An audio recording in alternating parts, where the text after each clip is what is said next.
नमस्कार दोस्तों, आज हम वैदिक काल की नारियों के बारे में जानेंगे।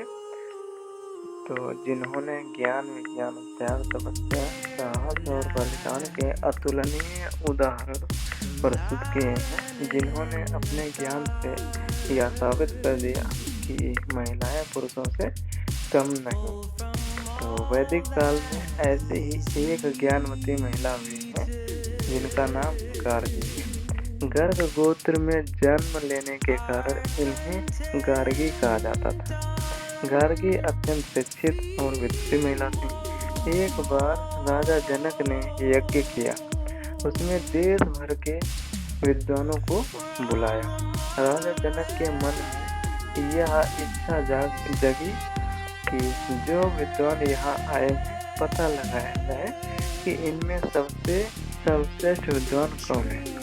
इसके लिए उन्होंने अपनी गौशाला की 1000 गायों के सींगों में 10-10 तोला सोना बंधवा दिया और घोषणा की कि जो सर्वश्रेष्ठ विद्वान हो वह इन सब गायों को ले जाए। सभी विद्वान घबरा गए, क्योंकि गायें ले जाने का अर्थ था स्वयं को सर्वश्रेष्ठ विद्वान साबित करना।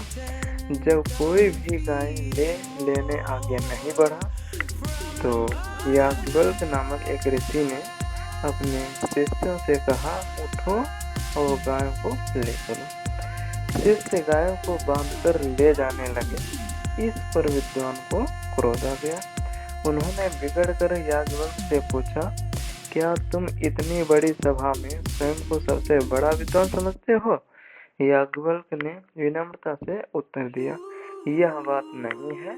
यहाँ उपस्थित सभी विद्वानों को मैं प्रणाम करता हूँ। मैं गाय इसलिए ले जा रहा हूँ क्योंकि मुझे इनकी आवश्यकता है। फिर क्या था?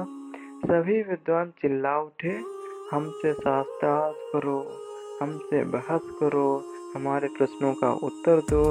याज्ञवल्क्य इस बात पर सहमत हो गए और विनम्रता पूर्वक सभी विद्वानों के प्रश्नों का उत्तर देने लगे।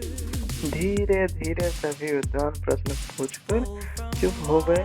अंत में गार्गी ने कहा, राजन, आज्ञा हो तो मैं भी प्रश्न करूं। राजा जनक ने आज्ञा दे दी। गार्गी ने याज्ञवल्क्य से प्रश्न पूछना शुरू कर दिया। गार्गी के प्रश्न अत्यंत पैने तथा गहन अध्ययन पर आधारित थे। प्रश्नों को सुनकर विद्वत मंडली विद्वानों की सभा मन ही मन में गार्गी की सराहना करने लगी। अंततः एक प्रश्न ऐसा आया जिस पर याज्ञवल्क्य रुक गए और उत्तर न दे सके, किंतु गार्गी अत्यंत बुद्धिमान थी। वह नहीं चाहती थी कि किसी विद्वान का अपमान हो और वह भी याज्ञवल्क्य जैसे परम का। वह चुप हो गई और बड़ी सभा में कहा, इस सभा में याज्ञवल्क्य से बड़ा कोई विद्वान नहीं, इन्हें कोई नहीं हरा सकता। सारी सभा गार्गी की बुद्धिमत्ता और समझदारी की प्रशंसा करने लगे और ज्ञान की उदारता की ऐसी बेजोड़ प्रतिभाएं निश्चय ही हमारे देश का गौरव है। तो इस प्रकार ये गार्गी की कहानी थी, जो कि एक इंस्पायरिंग कहानी है कि महिलाएं भी आज पुरुषों से कम नहीं है, ना पहले कम थी